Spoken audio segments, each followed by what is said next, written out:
नमो ज्ञानेश्वरा नमो ज्ञानेश्वरा। निवृत्ती उदारा सोपान देवा। मुक्ताबाई नमो त्रिभुवन पावनी। आद्यत्रय जननी देवांची जयांचे केलिया स्मरण। होय सकळ विद्यांचे अधिकरण। तेचे वंदो श्रीचरण श्री गुरूंचे ते नमस्कारोनी आता। युञ्जन्नेवं सदात्मानं योगी विगत कल्मषः। सुखेन ब्रह्म संस्पर्शमत्यन्तं सुखमश्नुते। या सोपया योगस्थिती ओकल देखीलागा बहुती। संकल्पाचिया संपत्ती रोसोनिया। कैवल्य साम्राज्य चक्रवर्ती विश्वमौली ज्ञानोबाराय सकल ब्रह्मनिष्ठ गुरुजनांच्या परमकृपेने श्री भगवती ज्ञानेश्वरीच्या 6व्या अध्यायाचा विचार आपण करत आहोत। योगाची साधना निश्चयपूर्वक करावी आणि ती साधना करत असताना अंतःकरणामध्ये कोणत्याही प्रकारची खिन्नता नसावी। साधना करत असताना साधकाला अनेकदा त्याचं मन सहाय्य करत नाही, अपयशाचे प्रसंग येतात, पण अशाही प्रसंगाला उत्साहाने संपन्न होऊन साधकाने ती साधना सोडू नये असा भगवंताने 23व्या श्लोकामध्ये विचार सांगितला। मग आता ही योगाची साधना कशी तयारी करून प्रारंभ करावी, तर पहिल्यांदा यामध्ये काही त्याग करावा लागतो। उपनिषदाचं प्रमाण आहे त्यागे नैक अमृतत्व मानुषो। त्यागाशिवाय अमृतत्वाची प्राप्ती होऊ शकत नाही। जेवढा मोठा त्याग करता येतो तेवढा मोठा लाभाला गवसणी घालण्याचा प्रयत्नही करता येतो। जो त्यागच करत नाही त्याला मोठा लाभ मिळू शकत नाही। मग कोणाचा त्याग करावा? त्यागाचे प्रकार 2 आहे। एक आहे बाह्य त्याग, दुसरा आहे अंतरंगातला त्याग। आतला त्याग जर झाला तर खऱ्या अर्थाने त्याग होतो। एखादी व्यक्ती बाह्यतः त्याग करते, पण अंतःकरणामध्ये त्याग केलेल्या पदार्थाची वासना किंवा त्याचं स्मरण राहतं आणि मग तो बाह्य केलेला त्याग जेव्हा तो साधनेला प्रवृत्त होतो तो बाहेरचा त्याग केलेला असतो, पण आतमध्ये त्यागाचे संस्कार अंतःकरणात असल्यामुळे जेव्हा तो साधना करतो तेव्हा त्याला ते संस्कार किंवा पदार्थ आठवतात। पंचदशीकारांनी परमार्थाला प्रतिबंधक 3 प्रकारचे प्रतिबंध प्रतिपादन केलेले आहे। पहिला आहे वर्तमान प्रतिबंध, दुसरा आहे भावी प्रतिबंध आणि तिसरा आहे भूत प्रतिबंध। त्या वर्तमान प्रतिबंधामध्ये पुन्हा 4 प्रकार केले आहे। प्रज्ञामांद्य, कुतर्क, विपर्य दुराग्रह आणि विषयाची आसक्ती, अशा प्रकारचे काही त्याच्यामध्ये प्रतिबंध सांगितलेले आहे। हे वर्तमान प्रतिबंध आहे। त्यानंतर आहे भावी प्रतिबंध। भावी प्रतिबंधामध्ये प्रारब्धाचा प्रतिबंध असतो, ज्यामध्ये जर आपलं प्रारब्ध शिल्लक असेल तर त्या पुरुषाला वासनेनुसार पुन्हा एखादा, कधीकधी 2 किंवा भरतांसारख्या महापुरुषाला 3 जन्म घ्यावे लागतात।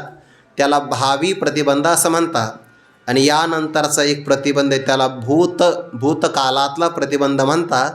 त्या प्रतिबंधामध्ये एक पुरुष, उदाहरण पंचदशीकारांनीच दिलं आहे, त्याचे 2 अर्थ होतात। त्याचं म्हशीवर प्रेम होतं असं म्हणा, किंवा त्याचं महिषी म्हणजे राणीवर प्रेम होतं आणि मग तो राज्यत्याग करीत निघून गेला किंवा घराचा परित्याग करून निघून गेला, तर ते साधना करत असताना गुरुजींनी सांगितलं आकार, ओकार, मकार या ओंकाराच्या 3 मात्रा आहे। त्यामध्ये स्थूल, सूक्ष्म, कारण, विश्व, तेजस, प्राज्ञ, विराट, हिरण्यगर्भ, ईश्वर या सगळ्यांचं लय चिंतन करावं। ओंकार ध्यानात आला पाहिजे ना, पण जेव्हा त्याने डोळे लागलेत ओंकार बाजूला जायचा आणि मग जर राजा असेल तर त्याला राणी आठवायची किंवा घरातली एखादी व्यक्ती असेल त्याला म्हैस आठवायची। कोणाचं कशावर प्रेम राहील काही सांगता येत नाही। आणि मग ज्याच्यावर अत्यधिक प्रेम असतं ते मनुष्याला आठवत असतं। ज्ञानोबारांची ओवी आहे ना, तेवी जितेनी अवसरे, जे आवडोनी जीवी उरे, त्याची मरणाची मेरे फार हो लागे। जिवंत असताना जे मनुष्याला जास्त आवडतं आणि आवडल्यानंतर नियम असा आहे, जे आवडतं ते त्याच्या मनामध्ये उरतं। विषय निघून जातात पण विषयाचे संस्कार मात्र मनात शिल्लक राहतात। आणि दुर्दैव जीवाचा असा आहे, ज्या काळात सर्वाचा परित्याग करायचा त्या काळात नेमकं ते समोर येतं। तेचे मरणाचे मेरे फार हो लागे आणि मरणी जयाचे आठवे तो ते ते गती ते नाही तेची चकार वापरलं ज्ञानोबाराने. तो त्या गतीला प्राप्त होतो असं नाही, त्याच गतीला प्राप्त होतो. म्हणून सदा स्मरावे माती चितवा. म्हणून त्याग करत असताना जसा बाह्य त्याग महत्त्वाचा त्याहीपेक्षा अंतरंगातला त्याग महत्त्वाचा. मग कशाचा त्याग करायचा? संकल्प प्रभवान कामांस त्यक्त्वा सर्वान शेषतः मनसैवेंद्रिय ग्राम विनियम्य समंततः. कुणाचा त्याग करतो आहे?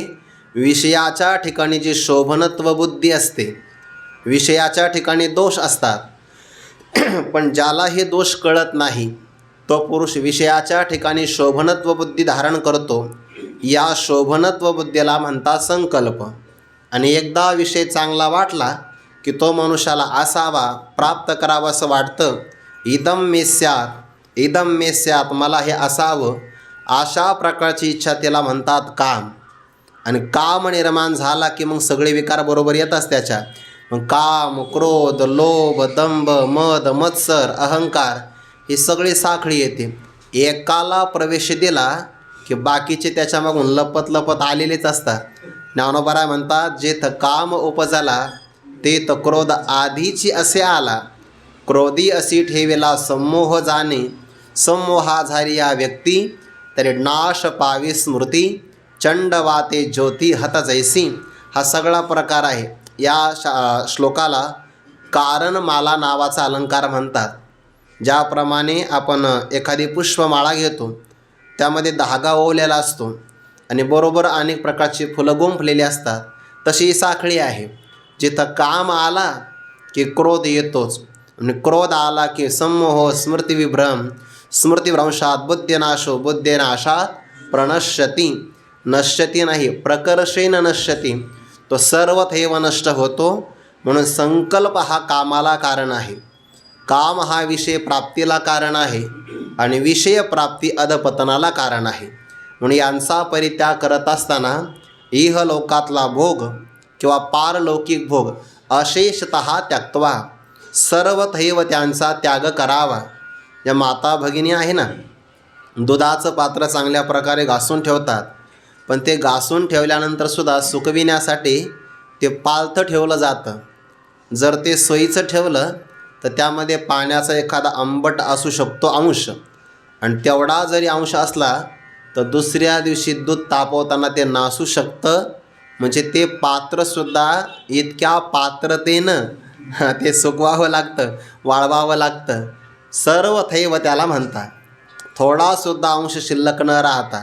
नाही मग थोडासा अंश शिल्लक ठेवला तर मग ते शत्रुशेषम, अग्निशेषम, ऋणशेषम हे ज्याप्रमाणे पुन्हा पुन्हा वाढतात, तसा थोडासुद्धा वासनेचा अंश असेल, वासनेचा संग होय अंतकाळी, तरी तपोबळी जन्मधरी, सामान्य जन्म गेल्यात नवल काय.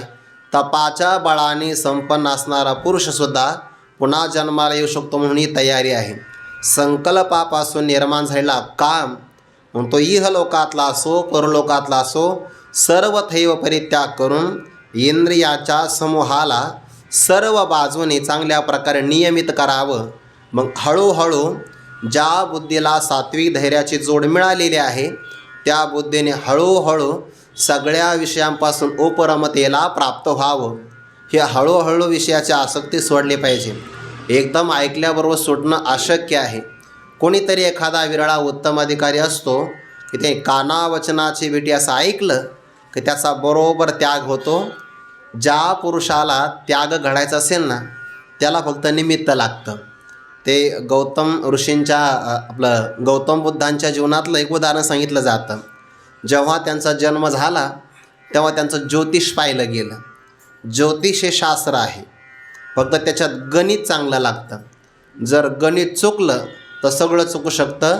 मग आजही बघा तुम्ही ज्योतिषशास्त्रामध्ये, आता सध्याच्या काळामध्ये आपल्याकडे 5 वर्षाचं, काही जणांकडे 10-10 वर्षाचं पंचांग आता तयार आहे. ते ग्रहाच्या गतीचा अभ्यास करून आता सांगू शकतात की आगामी चंद्रग्रहण कधी आहे, सूर्यग्रहण कधी आहे, हे सांगतात ना ते. मग सांगण्यासाठी गणित तर लागतं. आपण कीर्तनाला वेळेत निघू शकतो, पण आपण नाही सांगू शकत आपण कधी पोहोचणार. म्हणजे आपलं गणित चुकतं तिथं. पण ते ग्रहाचा अभ्यास करणारे बरोबर गणित सांगतात की नाही, फक्त त्यातलं गणित बरोबर आलं पाहिजे. ज्याचं गणित बरोबर येतं त्याने बँकेत राहावं. म्हणजे ते वाणिज्य शाखा आहे ना, ती त्याला गणितच चांगलं लागतं, तंत लागतं बघा. मग त्या गणिताचा अभ्यास करून ते ज्योतिषशास्त्रानुसार मांडणी करता येते. ते गौतम बुद्धांचं ज्योतिष पाहिलं आणि त्यांनी सांगितलं, राजपुत्र आहे ना, आणि यांना 3 गोष्टी तुम्ही दाखवू नका. जर या 3 गोष्टी त्यांनी पाहिल्या तर हे राज्याचा परित्याग करून कधी निघून जाऊ शकतात. काय काय दाखवायचं नाही म्हणे, यांना पहिल्यांदा आजारी व्यक्ती दाखवू नका, नंतर वृद्ध व्यक्ती दाखवू नका, आणि मेलेली प्रेत यात्रा तर अजिबात दाखवू नका म्हणे. मग त्यांच्या वडिलांनी एवढी काळजी घेतली. त्या राजदरबारामध्ये सेवा करणारे सगळे दासदासी तरुण वयाचे ठेवले. यांना वार्धक्य कळूच नाही, सगळे तरुण वयाचे ठेवले. त्यानंतर सगळ्या राजदरबाराला पडदे लावले, बाहेरचं दृश्य काही दिसूच नाही म्हणून. इतकी त्यांची निगा ठेवली. पण कालांतराने जेव्हा उदय होतो भाग्याचा, तेव्हा प्रसंगाला काही ना काही घटना आपोआप घडते. ते सहज राजदरबाराच्या बाहेर निघाले. बाहेर निघाल्यानंतर आपल्यासोबत काही मित्र होते. त्यांनी एका वृद्ध व्यक्तीला पाहिलं. अगोदर आजारी व्यक्ती पाहिला. म्हणे हा व्यक्ती, इतर लोक सगळे चांगले दिसतात आणि हा व्यक्ती असा का? म्हणे महाराज याला रोग झाला म्हणे, आणि रोगाचा परिणाम असा आहे, उपचार जरी केला त्या आरोग्याची समस्या अशी असते, हे समस्या असेल तर निवृत्त करा, समस्या जर असेल ना तर खाली घेऊन जा. ते समस्या असते ना, त्या आजाराची समस्या आहे, मग ते विक्षेप निर्माण करते. आजार असतो, आजार पाठामध्ये लक्ष लागू देत नाही. आजार ज्याचा दात दुखतो, डोकं दुखतं, त्याला विचारून बघा तुम्ही. किंवा कानामध्ये जर ठणक असेल ना, ते प्रचंड वेदना होतात. मला एकदा ठणक लागली होती कानाला. ती ठणक लागली तर असं वाटायचं आपल्या मेंदूत कोणीतरी घणाचा घाव घालतं काय असं वाटतं. गोळी घेतली वेदना शामक, ते 5-6 तास काही वाटत नाही. पण गोळीची शक्ती संपली की पुन्हा वेदनेला प्रारंभ होतो.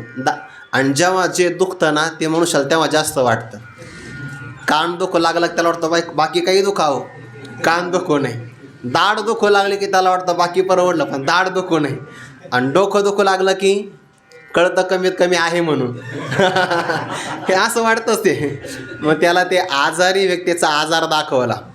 म्हणे महाराज हा शरीराचा रोग आहे. कशामुळे होतो? आहाराविहाराचं पथ्य नाही सांभाळता आलं की रोग होतो. रोगाचे कारण 2 असतात. एक दोषजन्य व्याधी असते आणि एक भोगजन्य व्याधी असते. तर दोषजन्य व्याधी त्याच्यावर उपचार चालतात, चिकित्सा करतो की नाही आपण. समजा आता खाण्यापिण्यामध्ये बिघाड झाला तर दोषजन्य व्याधी चिकित्सा चालते. पण भोगजन्य जी व्याधी असते ना, गतजन्मातल्या कर्मातली, त्याच्यावर उपचार नाही चालत, ते भोगावीच लागते. त्याला दोषजन्य आणि भोगजन्य व्याधी म्हणतात. म्हणे मग हा आजार तुम्हालाही होऊ शकतो? हो, सगळ्याला होऊ शकतो. मग ते आजारातली विकल परिस्थिती पाहिली, त्यांच्या मनात थोडासा धक्का लागला. कालांतराने थोडंसं पुढे गेले. रस्त्याने एक मनुष्य काठी टेकवत चालला होता. तो म्हणे आपण सरळ झाडासारखं चालतो ना, हा का वाकत चालला? म्हणे महाराज देही नोस्मिन यथा देहे कौमारम यौवनम जरा तथा देहांतर प्राप्य धीर सत्र न मुह्यते. म्हणजे याला वृद्धावस्था म्हणतात. हे काय आहे? हा प्रकार आहे, कालांतराने शरीर थकलं की वार्धक्यावस्था प्राप्त होते. बाप रे बाप, सगळे केस पांढरे झाले, विकल अवस्था, ताकद राहत नाही, वृद्धपणी प्रवृत्तली चिंता. आणि त्यानंतर नगराच्या बाहेर गेले. तर ते नगराच्या बाहेर 2 यात्रा म्हणजे निघत असतात नाही, त्यातली एक प्रेत यात्रा. अगोदरची यात्रा वेगळी असते, ती आता यात्रा नाही सांगत, पण ही प्रेत यात्रा. म्हणजे का हो, या माणसाला चालता येत नाही का? 4 माणसांनी याला उचललं ना, हा निवांत झोपला नाही म्हणे. गेला कुठं ते नाही सांगता येत. गेली याची कवने गावी शुद्धी न लगे. जाणारा व्यक्ती जातो हे माहिती आहे, पण कुठं जातो कोणाला माहिती नाही. म्हणजे हे मलाही प्राप्त होईल, हो अवश्यम भावी मृत्यू प्राप्त होईल. मग आता 3 गोष्टी पाहिल्या, आजारपणा, वार्धक्य आणि मृत्यू अवस्था पाहिली. मग पाहिल्यानंतर ते आपल्या वडिलांना विचारायला नाही आले की मी जाऊ का एखाद्या संस्थेमध्ये? नाही. जेव्हा पाहिलं त्या क्षणामध्ये राज्याचा परित्याग करून निघून गेले. याला म्हणतात वैराग्य. आणि बाकी पुरुषालाही जमणार नाही. मग शनै शनै उपरमेत, हळूहळू का होईना विषयांपासून विरक्ती धारण केली पाहिजे.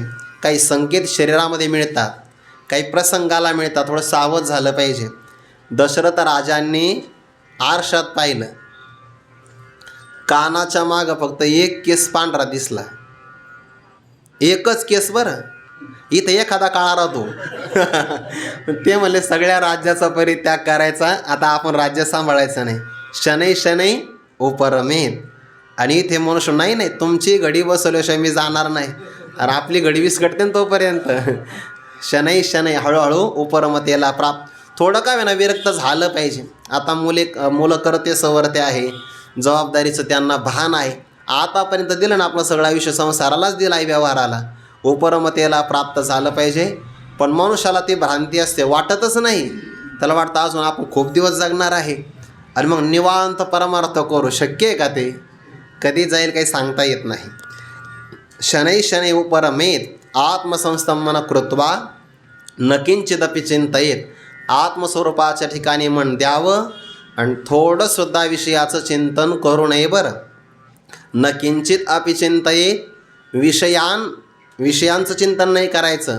आत्मस्वरूपाचं मात्र आसुप्ते रामृते कालम नयेत वेदांत चिंतया, ते चिंतन करावं.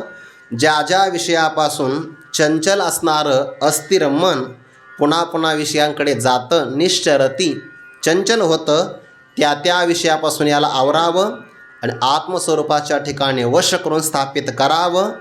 अशा पद्धतीनं ज्याचं मन अत्यंत शांत झालं, ज्याच्या मनामध्ये कोणत्याही प्रकारचा रजोगुण नाही, तमोगुण नाही किंवा धर्म अधर्माचा दोष नाही आणि हे सगळं ब्रह्मच आहे, असा ज्याचा निश्चय झाला, त्या साधकाला उत्तमं सुखम उपैती. त्या योगी पुरुषाला उत्तम सुखाची प्राप्ती होते. हा विचार आपण पाहिला. आता यानंतर कोणतं सुख तो सेवन करतो हा विचार 28व्या श्लोकामध्ये परमात्मा सांगतात. योंजन एवं सदा आत्मानं योगी विगत कलमशः सुखेन ब्रह्म संस्पर्शम अत्यंतम सुखम अश्नुते. योगी, योगाची साधना करणारा किंवा भगवान परमात्मा किंवा जीव आणि परमात्म्याचं ज्याने साक्षात्काराच्या द्वारे ऐक्य जाणलेलं आहे, या ऐक्याला म्हणतात योग. आणि तो योग ज्याला साधला त्याला म्हणतात योगी. योग ज्याला साधतो त्याला मग योगी म्हणतात. पण हा योगी कसा आहे? सदा आत्मानं एवं युंजन. सदैव, आत्मा शब्दाचा अर्थ इथं अंतकरण. सदैव आपल्या अंतकरणाला परमात्म स्वरूपाशी जोडणारा, म्हणजे थोडंही विषयाचं चिंतन न करणारा.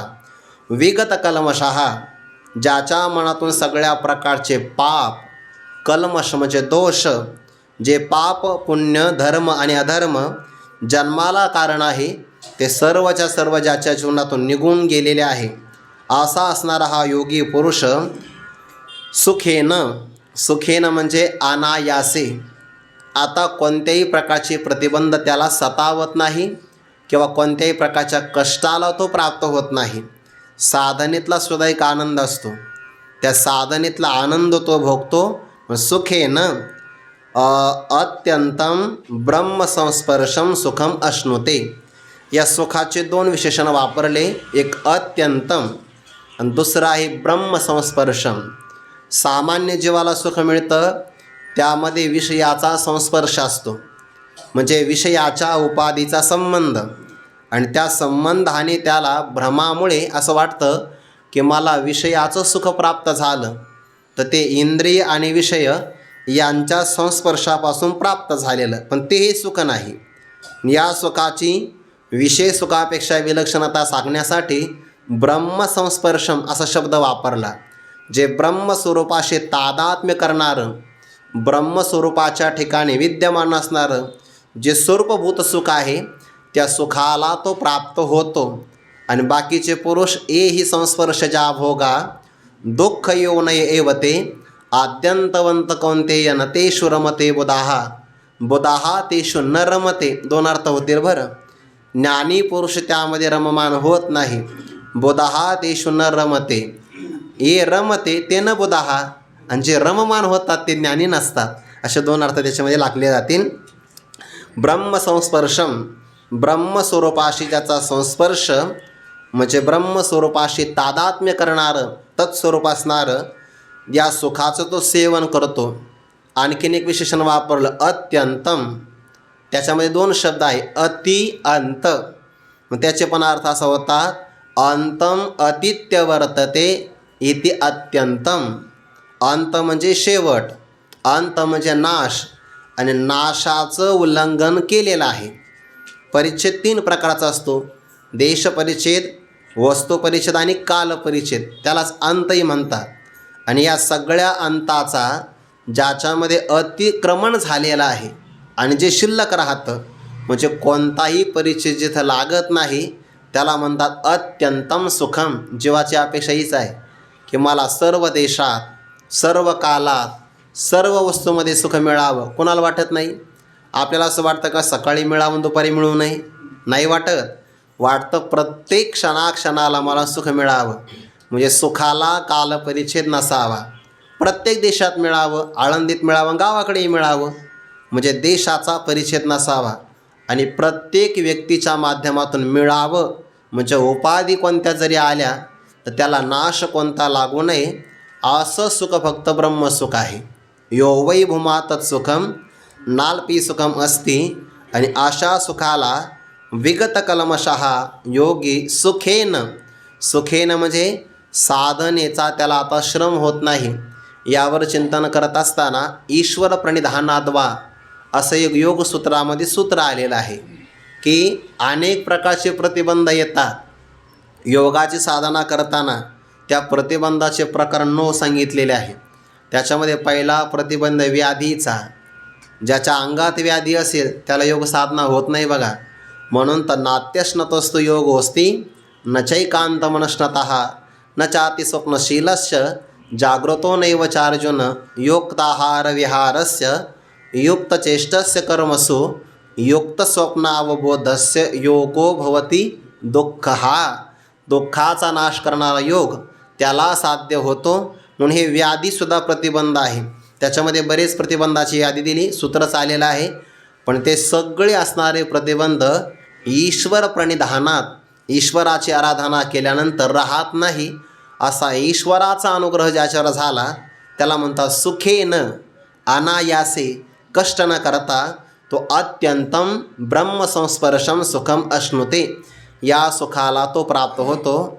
हा योगातला सगळ्यात मोठा लाभ आहे.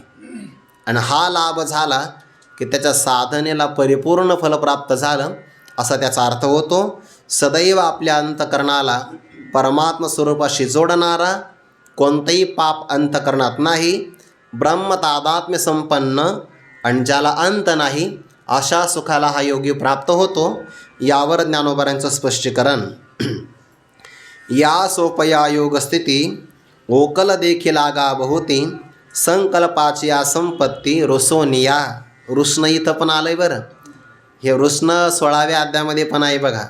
दुसऱ्या सोयीमध्ये आलं आहे मावळवीत विश्वाभासू नवल उदयला चंडांशू अद्वयाब्जनी विकासू वंदो आता जो अविद्या राती रोसोनिया. त्याचा शब्द आला पण ते गुरूंचं वर्णन आलं. मी काल पारायण करत होतो त्या पारायणामध्ये पण मला एक ओवी आली नेमकी, आणि नेमकं रुष्ण शब्द आला. ना तरी वैकुंठपीठ नायके रुसला ध्रुव कवतिके बुझाविला देवनी भातुके ध्रुवपदाचे. मग आता इथं रुष्णे शब्द आला आणि तिथं आला तर आपण त्याच्या रुसणार नाही, तो प्रसंग सांगणार. ओघात आलेला आहे ना, रुसला ध्रुव कौतुके. या सोपया योगस्थिती. ज्ञानोबारा म्हणतात या सोपया, सोपया म्हणजे अत्यंत सुलभ, सोप्या असणाऱ्या योगस्थिती, योगामध्ये राहण्याची भूमिका त्याला म्हणतात योगस्थिती. या सुलभ योगस्थितीच्या द्वारे ओकल देखील आगाभ होती. ओकल शब्दाचे 2 अर्थ होतात. आपण म्हणतो ना कधी कधी अहो तुमच्या वाक्याचा मला उकल नाही झाला. ओकल म्हणजे अनुभव नाही आला, मला ते कळालं नाही किंवा ज्ञान झालं नाही किंवा मला उलगडा झाला नाही असंही मनुष्य म्हणतो. किंवा त्यातून आमची उकल करा बुवा, म्हणजे सुटका करा, असे 2 अर्थ होतात. एकतर मला ते कळालं नाही, ओकल नाही झाला, तात्पर्य नाही कळालं, असा एक अर्थ होतो, किंवा यातून आम्हाला ओकलवा म्हणजे सुटका करा, या बंधनात आम्ही अडकलो, मोकळं करा. ज्ञानोबा म्हणतात, या सोप्या योग स्थितीने बहुती पुष्कळ साधकांनी ओकल देखील लागा. ओकल म्हणजे सुटका. अविद्या आणि अविद्याकारी असणारं जग हा विक्षेप आहे, हे बंधन आहे. या बंधनातून ते मुक्त झाले, ओकल देखील लागा, स्वतःची त्यांनी सुटका करून घेतली, असा एक अर्थ होतो. किंवा दुसरा अर्थ, योगाची साधना करून त्यांनी ब्रह्मज्ञान संपादन केलं, म्हणजे अनुभव त्यांना प्राप्त झाला, असाही अर्थ घेता येईल. पहिला अर्थ असा आहे, बंधनातून योगाने मुक्तता नाही होत, बंधनातून मुक्तता ज्ञानानेच होते, पण ज्ञानप्राप्तीची योग्यता योगाने येते. म्हणून ते परंपरेनं कारण आहे. सगळी साधनं जगातली साक्षात नियत कारणत्व फक्त ब्रह्मज्ञानालाच आहे. मग ती परमानंदाची प्राप्ती असो, नाहीतर दुःखाची आत्यंतिक निवृत्ती असो, या मोक्षाला साक्षात कारणत्व ब्रह्मज्ञानालाच आहे. मग निष्काम कर्म, उपासना, योग, जप, तप हे सगळे मोक्षाला कारण आहे, पण परंपरेनं कारण आहे, साक्षात नाही. काही अंतकरण शुद्धी करून देतात, काही अंतकरणाला स्थिर करतात, साह्य करतात या रूपाने, म्हणून त्याला परंपरेनं कारण म्हणतात. या सोपया योगस्थिती ओकल देखील आगाभ होती पुष्कळ जणांनी याच योगाची, सुलभ योगाची. बरं, आता ज्ञानोबा 6व्या अध्यायामध्ये 2दा शब्द वापरतात आतापर्यंत. एरवी सोपे योगासारखे काही आहे? योगासारखं काही सोपं आहे का? नाही. इथे पण शब्द आला, या सोपया योगस्थिती. मग आता इथं योग सोपा सांगतात, आणि 12व्या अध्यायामध्ये म्हणून योगाच्या वाटा जे निघाले गाव सुबटा, तर या दुःखाचाची वाटा भागा आला. मग आता ज्ञानोबाऱ्यांचं हे वाक्य खरं का ते खरं? दोन्ही पण खरे. दोन खरे काय? अधिकारी जसा तसं ते वाक्य. इथे ज्याचा युक्त आहार विहार चांगला आहे त्याच्याकरता योग मार्ग सोपा आहे, आणि ज्याच्या जीवनाला ताळमेळच नाही तो जर योग करू लागला की मग योगाच्या वाटा निघाले गा सोबटा, तया दुःखाचाची वाटा भागाल. देहासक्त असेल तर त्याला योग मार्ग कठीण आहे, आणि जो व्यवस्थित असेल, नावेक विरक्त झाला देहधर्मी नियत, तोची नव्हे व्यवस्थित अधिकारी, तर त्याला योग अत्यंत सोपा आहे. आणि सोपं म्हणणारे कोण आहेत? ज्ञानोबा आहे, म्हणजे तो सोपाच आहे. फक्त आपण करत नाही, हा भाग वेगळा आहे. कधी कधी आपल्याला प्रमाण असे करायचं नसेल ना, तर बरोबर प्रमाण आठवतात आपल्याला. पण का हो तुम्ही योग करत नाही? योग याग विधी येणे नोये सिद्धी, वायाचे उपाधी दंभ धर्म. म्हणजे मग भक्ती पण नाही करत, मग त्याने भावबळे आकळी एरवी म्हणलं पाहिजे की नाही? मग तेही करायचं नाही, हेही करायचं नाही. आळशी मनुष्य आपल्या स्वतःसाठी अनुरूप प्रमाण शोधत असतात. ज्याला करायचं नसतं, ज्याला करायचं असतं तो त्यातलं तात्पर्य ग्रहण करतो. इथे हरिपाठाचं महत्त्व सांगायचं म्हणून त्या साधनाची थोडीशी निंदा केली आहे. योग याग विधी येणेनो हे सिद्धी, वायाचे उपाधी दंभ धर्म, भावे विन देव न कळेने संदेह, गुरुविना अनुभव कैसा कळे. तात्पर्य लक्षात आलं पाहिजे. या सोपया योगस्थिती ओकल देखील आगाभ होती पुष्कळ जणांनी या सोप्या योग साधनेनं आपली बंधनातून सुटका करून घेतली, किंवा ब्रह्मज्ञान संपादनाचा अधिकार प्राप्त करून घेतला. पण कसा? संकल्पाची संपत्ती रसोनिया. 24व्या श्लोकापासून सांगितलं की नाही? संकल्पापासून निर्माण झालेला काम त्याचा परित्याग करायचा, मनाला मनाच्या द्वारे इंद्रियांचा समूह आवरायचा, हळूहळू विषयापासून उपरमतेला प्राप्त व्हायचं, आत्मस्वरूपाच्या ठिकाणी मन स्थापन करून कशाचं चिंतन करायचं नाही. जिकडे जिकडे विषयाच्या माध्यमातून मन जाईल त्याला पुन्हा माघारी आवरायचं आणि आत्मस्वरूपाच्या ठिकाणी वश करायचं. ही सगळी संकल्पाची संपत्ती आहे. पहिला संकल्प, त्यानंतर काम, त्यानंतर विषय, त्या विषयाची असणारी लोलुपता, ही सगळी संकल्पाची वाढत जाणारी संपत्ती, पण अनिष्ट संपत्ती आहे. आणि या सगळ्या संपत्तीवर रुसोनिया, रुसणं म्हणजे नाराज होणं, रुसणं म्हणजे त्याग करणं. संकल्पाच्या संपत्तीचा त्याग करून आला की नाही शब्द? त्यागाशिवाय मिळतच नाही. जेवढी प्रतिकूलता असेल ना तेवढ्या अभ्यासामध्ये जिद्द राहते बघा, आणि जेवढ्या सुविधा राहतील तेवढ्या अभ्यासामध्ये कंटाळा राहतो. जिद्द लागते की नाही, त्यागच करावा लागतो. ते विद्यार्थ्याचं लक्षण सांगत असताना काकचेष्टा बकध्यानम श्वाननिद्रा तथैवच अल्पाहारी, पुढे गृहत्यागी विद्यार्थी पंचलक्षणम. त्याच्यामध्ये त्याग आला की नाही. घराचा त्याग केल्याशिवाय विद्याच मिळत नाही. नाही म्हणे आमच्या घरामध्ये सगळे ऑनलाईन, काही नाही होणार, काही नाही होणार, प्रगती नाही होणार. घर सोडल्याशिवाय विद्या नाही आणि गाव सोडल्याशिवाय धन नाही. गाव सोडावंच लागतं, कमीत कमी गावातून शेतात तरी जावं लागतं. गाव सोडल्याशिवाय धन मिळत नाही. नाहीतर 11 वाजेपर्यंत गप्पा आणतो, 12:30पर्यंत जेवतो, त्याला शेतीतलं कोणतंही काम जमणार नाही. गाव सोडल्याशिवाय धन आणि घर सोडल्याशिवाय ज्ञान विद्या मिळत नाही, त्यागाशिवाय मिळत नाही. म्हणून अल्पाहारी गृहत्यागी विद्यार्थी पंचलक्षणम हे त्याचं लक्षण सांगितलं आहे. ते रुसणं म्हणजे त्याग करणं. ध्रुव बाळाची कथा आली ना, माता सांगितली तर पाहिजे, आठवली म्हणून. ना तरी वैकुंठ पीठ नायके रुसला ध्रुव. ध्रुव बाळ रुसले बघा, रुसले म्हणून राज्याचा परित्याग केला. परित्याग झाला तर नुसत्या राज्याचा नाही, आईवडिलांचा, सगळ्या सुविधेचा. परिणाम मग असं भगवंतानी पद दिलं, ना तरी वैकुंठे मधुवनी ध्रुवाशी केले, जसे कपोल शंकी सिंहतले आणि वेदांची ही मती ठिली ते लागला बोलो, बुजाविला देवनी भातुके ध्रुव पदाचे.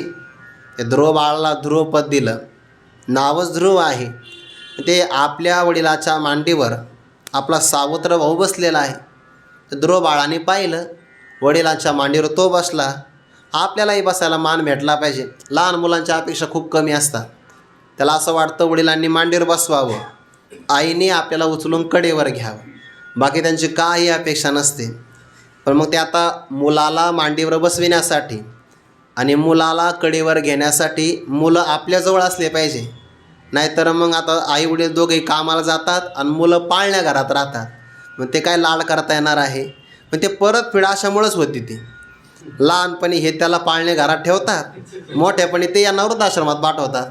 परतफेड जो जसं करू ही तसं फल चाखा थांब प्रपद्यंते, असं काही कर्माचा भाग सोडून द्या. मग त्या मुलाचं सुद्धा एक आनंद आहे ना. गुरुवारी मारुती तेव्हा सांगत असतात, दाम्पत्य जीवनामध्ये सुद्धा गृहस्थाश्रमामध्ये घरी कुळी कन्या पुत्र होती जी सात्विक, ते घराला शोभा असते. जसं आपण म्हणतो ना, वेलीला फूल आणि स्त्रीला मूल, यामुळे शोभा असते. मग आता ते लाड, त्याला ध्रुव बाळाला असं वाटलं वडील आपल्याला मांडीवर घेतील, अतिशय प्रेमाने आनंदाने गेला, मांडीवर बसला पण होता. मग त्या सावत्राईने पाहिलं, सुरुची, ध्रुव बाळाच्या आईचं नाव सुनीती. मनुष्याला नीती नाही आवडत, रुची आवडते. सुरुची, सुनीती आवडत नव्हती, नावडती. तिने धक्का मारून ढकलून दिलं. म्हणे या मांडीवर बसायचं असेल तर वनात जा, भगवंताची आराधना कर आणि भगवंताला वरदान मागून माझ्या उदरी जन्माला ये. म्हणजे माझ्या उदरी माझा बाळ म्हणून जन्माला आला की मग तुला या मांडीवर बसता येईल. आता तो क्षत्रियाचा मुलगा होता. क्षत्रियाला मरण सहन होतं, अपमान नाही सहन होत. हो, संभाविता निस्तेज न जिरे जेवी, संभाविता कुटीचे बोट ते जाणते नितवच जे आवे, जव अपकीर्ती अंगान पवे, संभावितशा कीर्तीर मरणाद तिरिच्छते. मरणापेक्षा जास्त वेदना.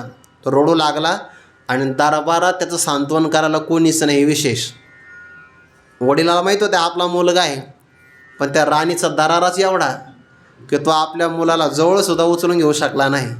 तो बिचारा दरबारामध्ये पडलेला आहे, ढकलून दिला आहे. पाहतात वडील पण काही करू शकले नाही. काय दरारा असेल हा, काय दर असू द्या, जो त्याचा प्रारब्धाचा भाग आहे, आपल्याला काय घेणं त्याच्याहून. पण दरारा काय असेल, मुलाला सुद्धा उचलू शकला नाही बा त्या राजा. हा, ते अनादी, ते अनादी, ते अनादी आणि असंच चालत राहणार आहे. दरारा उचलू शकला नाही. मग मुलगा आपल्या आईकडे आला, रडतो आहे, ओक्साबोक्षी रडतो, कंठ सद्गदित झाला, रडून रडून डोळे लाल झाले, अश्रुधारा प्रवाहित होतात, त्याला बोलता येईना, श्वास त्याचा दाटतो आहे. तोपर्यंत आईला कळालं होतं दरबारातली काय घटना झाली, पण ती ध्रुव बाळाची आई होती. त्याने सांगितलं, बाळा, सावत्राईने तुला जे सांगितलं ना तीच आराधना तू केली पाहिजे. तुला सांगितलं ना वनात जायचं, वनातच गेलं पाहिजे आणि भगवंताची आराधना केली पाहिजे. 5 वर्षाचं बाळ येते, ध्रुव बाळ 5च वर्षाचं वय, पण काहींशी असेल. आईचा उपदेश नमस्कार केला, निघाला कुठं? वनात जायला. आता त्या 5 वर्षाच्या बाळाला काय माहिती? खेळण्याचं वय. 5 वर्षाचं बाळ सध्याला मोबाईल सोडत नाही. आणि ध्रुव बाळने राज्य सोडलंय. राज्य रुसला ध्रुव कौतिके, राज्याचा परित्याग करून निघाला. निघाल्यानंतर ते नारदांनी पाहिलं आणि काय क्षत्रियाचं तेज आहे. आणि मग नारदांनी त्याची परीक्षा घेतली. म्हणे बाळा काय झालं? म्हणे अपमान झाला. अरे तुझं खेळण्याचं वय आहे, आम्हाला नाही वाटत तुझा अपमान झाला असेल. तुला मान सन्मान अपमानाच्या व्याख्या तरी माहिती आहे का? आम्हाला असं वाटतं खेळण्याचं वय तुझं, या वयात तुझा अपमान होईल असं आम्हाला वाटत नाही. कुठं चालला? म्हणजे भगवंताला प्रसन्न करायचं आराधना. अरे या गोष्टी उतार वयात करायच्या असतात. हे परीक्षेचं वाक्य आहे बरं, नाही तर हा काही सिद्धांत म्हणून घ्यायचा नाही. नारदजी त्याला काही काही माणसं हेच मनात धरून राहतात, उतार वयात परमार्थ नारदाने सांगितलं का रे? तसं नाही वाक्य ते. ध्रुव बाळाची परीक्षा घ्यायची. म्हणे अरे नारदजी म्हणतात उतार वयामध्ये परमार्थ करायला पाहिजे. तो बालपणामध्ये चाला, अजून तारुण्य बाकी आहे. ते मला प्रवचन नका सांगू, मला सांगताना भगवंताची आराधना सांगा. नारदाने तिथे एक श्लोक फार गोड सांगितला. श्री नारदजी असं म्हणतात, ध्रुव बाळा 3 गोष्टी जीवनात धरल्या पाहिजे म्हणे. आपल्यापेक्षा अधिक गुण कोणाचे असेल आनंद मानायचा, समान असेल तर मैत्री करायची, आणि आपल्यापेक्षा कमी असेल त्यावर दया करायची. गुणाधिकान मुदम लिप्सेत अनुक्रोशम गुणाधमात मैत्रीम समानादन विच्छिन्न तापैरविभूयते. आपल्यापेक्षा अधिक कोणाचे गुण असतील तर त्याचे अधिक गुण पाहून आनंदी व्हायचं, आनंद वाटला पाहिजे. आपल्याला तसं नाही होत. माहिती आहे त्याने कसं कमवलं, कसं कमवणं, आनंदी हो ना. तो पेढे वाटतोय, आनंदी हो. गुणाधिकान मुदम, जास्त गुण असेल तर आनंदी व्हावं, आपल्यापेक्षा कमी असेल दया करावी, आणि बरोबरीचा जर असेल तर मैत्री करावी. या 3 गोष्टी केल्या तर मनुष्याला कधीही दुःख होत नाही. आपण तसं नाही करत. अत्यधिक कोणाचे गुण असेल तर निंदा करतो आपण, कमी असेल तर चेष्टा करतो त्याची विनाकारण, आणि जर समान असेल तर आपण स्पर्धा करतो. त्यामुळे आपल्या जीवनातला ताप कमीच होत नाही, ताप वाढतच जातो. असं नारदांनी सांगितलं. ते मग आता का सांगितलं? कारण ध्रुव बाळाचा सावत्र भाऊ हा मांडीवर बसलेला होता, म्हणून अधिक गुण बघून तो आनंदी व्हायला पाहिजे असं त्यांचं म्हणणं होतं. त्याने गुरुजी मला प्रवचन नका सांगू, ते आनंदी व्हायला पाहिजे आणि हे मला नका सांगू, मला आराधना सांगा कशी करायची, ज्यामुळे मला भगवान परमात्मा प्रसन्न होईल. आणि मग ध्रुव बाळाचा अधिकार लक्षात आला की हा खरंच विरक्त आहे. नावेक विरक्त झाला देह धर्मे नियत. आणि मग आराधना सांगितली, कशी आराधना करावी, स्नान कसं करावं, भगवंताचं ध्यान कसं करावं, हे सगळे भागवतामध्ये आलेले आहे. 5 वर्षाचं बाळ आहे आणि 6च महिन्याची आराधना आहे, फक्त 6 महिने. किती लवकरात लवकर निश्चय चांगला असेल ना तर 6 महिन्यातही प्राप्ती होऊ शकते. 6 महिन्यात कशाला, 7 दिवसातही होऊ शकते. 7 दिवस काय करायचं हो, 1 तासातही होऊ शकते. 6 महिन्यामध्ये ध्रुव बाळ, 7 दिवसामध्ये परीक्षिती राजा, आणि 1 तासात खटवांगराया. 1 तास उरला खटवांगरायासी, भाग्यदशा कशी प्राप्त झाली. मग हे अधिकाराचे प्रकार आहे बरं शास्त्रात आलेले. मग ते ध्रुव बाळाने पहिल्या महिन्यातली साधना 3 दिवसाच्या अंतराने फक्त कवट आणि बोरं खायचे. 3 दिवसाच्या अंतराने. 1 महिन्यात फक्त 10 वेळा. दुसऱ्या महिन्यात आराधना सुरू केली, आता बोरं बंद केले. झाडावून पडलेली पानं 6 दिवसाच्या अंतराने एकदाच खायची. तिसऱ्या महिन्यामध्ये 9 दिवसाच्या अंतराने एकदाच पाणी प्यायचं, 9 दिवसाच्या अंतराने. चौथ्या महिन्यामध्ये 12 दिवसाच्या अंतराने एकदा श्वास घ्यायचा. आणि त्या आराधनेचं तप एवढं वाढलं, 5व्या महिन्यामध्ये त्यांनी श्वास घेतला तर बाकीचे लोक जगायचे, आणि त्यांनी कोंडून ठेवला की बाकीच्या लोकांचा प्राण व्याकुळ व्हायचा. सगळे देव भगवंताकडे गेले, प्रभो दर्शन द्या त्याला. जर दर्शन नाही दिलं, ध्रुवाने जर आणखीन आपली आराधना उग्र केली तर या सगळ्या सृष्टीचा लय होऊ शकतो, नाश होऊ शकतो. भगवान हृदयात प्रगट झाले आणि ध्रुव बाळाला ते स्तुती करावीशी वाटली. पण आता 5 वर्षाचं 5.5 वर्षाचं वय झालं, तेवढ्या वयामध्ये कुठं शब्द आठवतात? आणि भगवंताला पाहिलं, स्तुती करायची वाटली, देवाच्या लक्षात आलं याला स्तुती करायचे ज्ञान दिलं पाहिजे. चक्रे अभिमानाचा कधी चेंदा, मोह ममताची दे गदा, शंके उद्बोधे निज बोधा, निज भक्ता निज कमळे सदा पूजी. हे भगवंताचे आयुध आहे. शंख गालाला लावला. ध्रुव बाळाच्या बुद्धीमध्ये भगवंताने ज्ञानाचं प्रगटीकरण केलं. तर ज्ञानोबारा म्हणतात, जे वेदाला जमलं नाही अशी स्तुती ध्रुव बाळाने केली ना, तरी मधुवनी ध्रुवाशी केले. जैसे कपौल शंके सिंहतले, आणि वेदांचीही मती ठेले.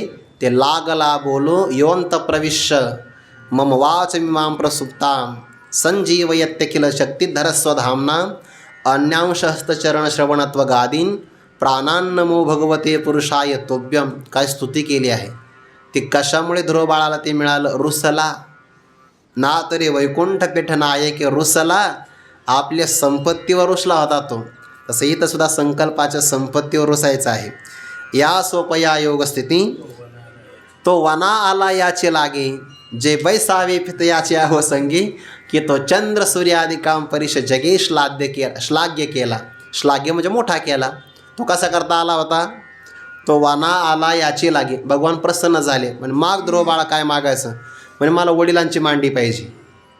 म्हणजे एवढी कठोर आराधना केली आणि मागतो काय? वडिलांची मांडी. आता तुला वडिलांची मांडी मिळेल, पण लोक मला नाव ठेवतील ना. म्हणून ध्रुव बाळाला मागण्याचं नाही कळालं, पण देवाला तर कळालं पाहिजे होतं ना देण्याचं. म्हणून असं दिलं. अरे त्या मांडीवर बसला तर पुन्हा उतार होण्याची शक्यता आहे. असं पद देतो जिथून तुला परत कोणी उठ म्हणणारच नाही. चंद्र सूर्य आदी काम परिश जगी श्लाघ्य केला. हे तरी चंद्र आणि सूर्य फिरतात. ध्रुवबाळ म्हणून आपलं जे खगोलशास्त्र ज्योतिषशास्त्र आहे की नाही, याला ध्रुव तारा हा केंद्र मानला जातो. कारण तो स्थिर आहे, तो आढळ आहे, आणि मग त्याच्या भोवती बाकीचे गणितं चालतात. असा तो विचार आहे शास्त्रातला. खगोलसुद्धा शास्त्र आहे ना एक वेदामध्ये आलं ना, षडांगामध्ये ज्योतिष आलं आहे. ज्योतिष तो सुद्धा एक अभ्यास आहे. या सोपया योगस्थिती ओकल देखील आगाभोवती, संकल्पाच्या संपत्ती रुसवनिया.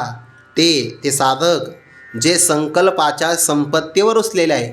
संकल्प कशाला म्हणतात? विषयाची शोभनत्व बुद्धी.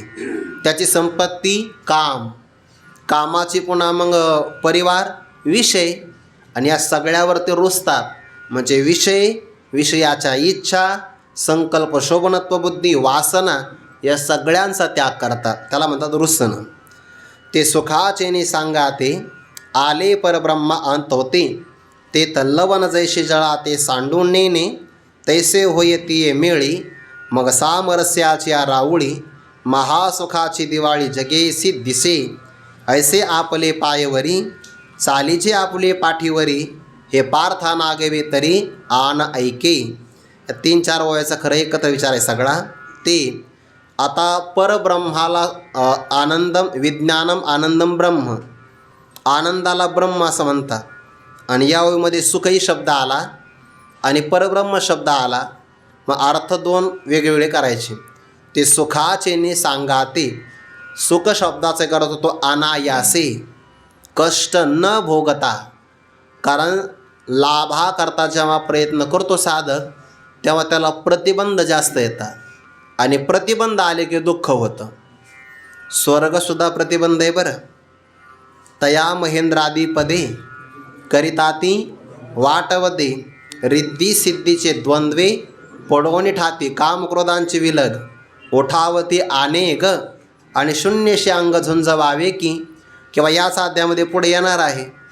तो योगी पुरुषाची साधना जर मंद प्रयत्नाती असेल, त्याला स्वर्गात जावं लागतं. तिथं गेल्यानंतर हा अंतराया अवचिता का उडवला भगवंता, ऐसा दिवी भोग भोगिता अनुतापी नित्य. सुख आहे तिथं, पण ते सुख पाहून हा उबगतो, कंटाळतो, त्याला कष्ट होतात. म्हणजे प्रतिबंधाचे असणारे प्रसंग आले की त्याला दुःख होतं. आणि तो कोणताच प्रतिबंध नाही आला की त्याला म्हणतात सुखाचेनी सांगाते. आणि इथला सुख शब्द ब्रह्मवाचक नाही घ्यायचा. सुखाचेनी सांगाते म्हणजे सुखेन अनायासे, प्रतिबंध न राहता ईश्वराच्या आराधनेमुळे ते सगळे प्रतिबंध दूर होतात. म्हणजे सुखाचेनी सांगाते निष्प्रतिबंधक साधनेच्या संगतीने आले. कुठं आले आता? परब्रह्मा. इथं घ्यायचा आनंदार्थ. विज्ञानम आनंदम ब्रह्म यो वै भूमा तत्सुखम नाल्पे सुखम असी अनाल्पे सुखम अस्ति रसो ब्रह्मरसम लब्ध्वा आनंदी भवती नान्यथा. नाही ते परब्रह्म शब्द ब्रह्म आनंदवाचक आहे आणि पर म्हणजे श्रेष्ठ. ज्या पलीकडे कोणताही मोठा आनंद नाही, ज्या समान आनंद नाही, त्याला म्हणतात परब्रह्म परमात्मा. आणि प्रतिबंधक साधनेच्या संगतीनं ते परब्रह्माच्या आत आले. आत म्हणजे ब्रह्मरूप झाले, ब्रह्मानंदाच्या मंदिरात आले. मग आता ब्रह्मस्वरूप जर व्हायचं असेल तर वेगळं राहून चालत नाही. ज्याला ब्रह्मस्वरूपाशी एकरूप व्हायचं असेल त्याला स्वतःच्या जीवभावाचाही बाध करावा लागतो.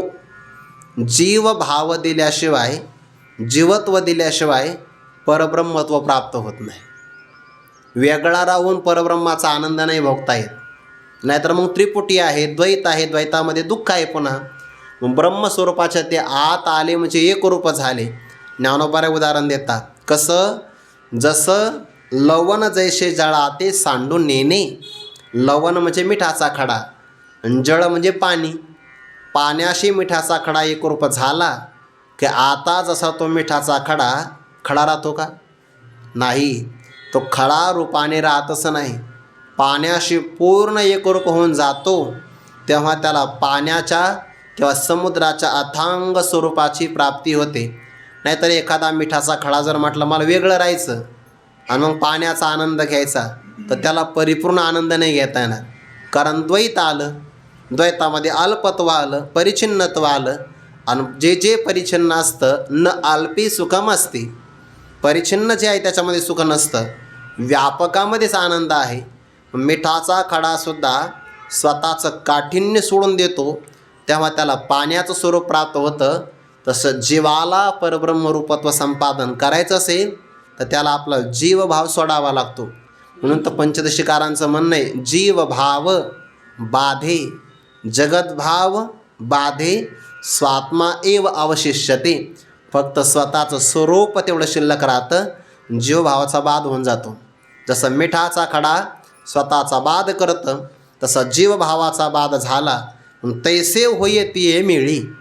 त्या परब्रह्माचा मेळ ऐक्य होत असताना तैसे होय. कसं? लवण जैसे जळाते सांडून नेणे तैसे होय. ज्याप्रमाणे मिठाचा खडा पाण्याशी एकरूप झाला की आता पाण्याला सोडू शकत नाही, तसं परब्रह्मरूपत्व प्राप्त झालं की जसं मीठ शिल्लक न राहता पाणी राहतं तसा जीवभाव शिल्लक न राहता फक्त स्वरूप शिल्लक राहतं. मग सांडोने मिठपणाचा लोभो मिठे सिंधत्वाचा घेतला लाभो तेवी अहम देवनी शंभू मी शांभवी झालो. मीठपणाचा लोभ सोडून जसं मिठाने समुद्राचा लाभ घ्यावा तसं ज्ञानोबा अमृतानुभवामध्ये म्हणतात मी अहम देऊन भगवान शंकराला मी अहम जीवभाव दिला आणि मी परब्रह्म रूपत्वाला प्राप्त झालो. तैसे होय ती वेळी मग सामरस्याची रावळी महासुखाची दिवाळी जगेशी दिशे. पण यातला एक बारकावा आहे. जसं मिठाचा खडा समुद्राशी एकरूप झाला तर शिल्लकच राहत नाही, पण जीवभाव गेल्यानंतर ब्रह्मस्वरूपाशी एकरूप झालेला जो योगी असेल तो मात्र आता जीव राहत नाही, जीवनमुक्त होऊन राहतो. म्हणून परब्रह्माशी एकरूप झाला की त्याचा देह नाही पडत, नाहीतर मग हा रोग होईल आणि इकडं कोणी पाठाला येणार नाही मग उद्या. कारण ब्रह्मज्ञान झालं तर मारावं लागतं, कोण येणार आहे? कोणी तयार होणार नाही. म्हणून जीवत्वाचा बाध होतो पण आयुष्य शिल्लक राहतं, त्याला जीवनमुक्त अवस्था म्हणतात. आणि मग त्या अवस्थेमध्ये तो स्वतः आनंदी आहे यात नवल काय. त्याच्याकरता सगळं जग आनंदाचं आहे. अवघेची त्रैलोक्य आनंदाचे आता. बरं का, पण आता शब्द महत्त्वाचा आहे. चरणी जगन्नाथा चित्त ठेवले आता ठेले हे झालं तेव्हा. सामरस्याची रावळी. सामरस्य म्हणजे समरसता. ब्रह्मस्वरूपाशी पूर्ण एकरूप झाला असता त्या समरसतेच्या मंदिरामध्ये महासुखाची दिवाळी. दिवाळी म्हणजे उत्साह. दिवाळीमध्ये उत्साह असतो बघा. उत्सव उत्साहाचा आहे, तो आनंदाचा आहे. आणि त्या महासुखाची दिवाळी त्याला जगासहित अनुभवाला येते. या अध्यायामध्ये दिवाळी आहे 6व्या अध्यायात, 5व्या अध्यायात पण आहे, 4थ्या अध्यायात आहे, पुढे 15व्या अध्यायामध्ये 4 ठिकाणी दिवाळी शब्द आला. मी अविवेकाची काजळी फेडून विवेक दीप उजळी, तर योगिया पाहे दिवाळी 4थ्या अध्यायातली. त्यानंतर 5व्या अध्यायामध्ये जैसे पूर्व दिशेच्या रावळी, उदय येताची सूर्य दिवाळी, की एरी ही दिशा तिची काळी काळीमा नाही. आता या अध्यायात आलेली ओवी. आणि 15व्या अध्यायामध्ये सूर्य अधिष्ठिली प्राची, जगा राणी उदे प्रकाशाची, तैशी वाचा श्रोत या ज्ञानाची दिवाळी करी. दिवाळी म्हणजे काय? आनंदाचा सण, आनंदाचा उत्साह ज्याच्यामध्ये असतो, इथे महासुखाची दिवाळी आहे.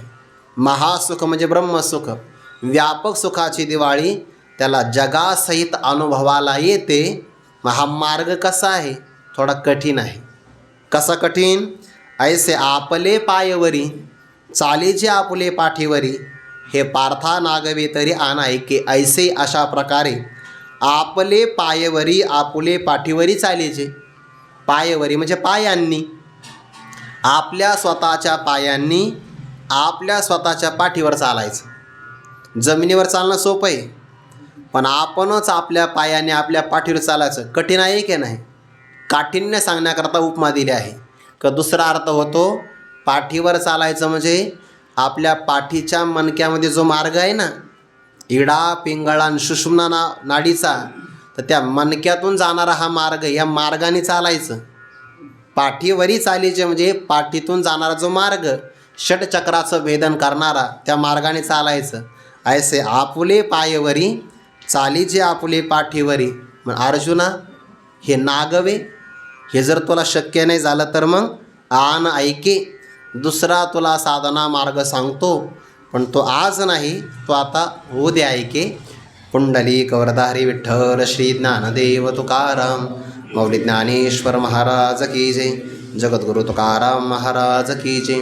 सद्गुरु जोग महाराज की जय.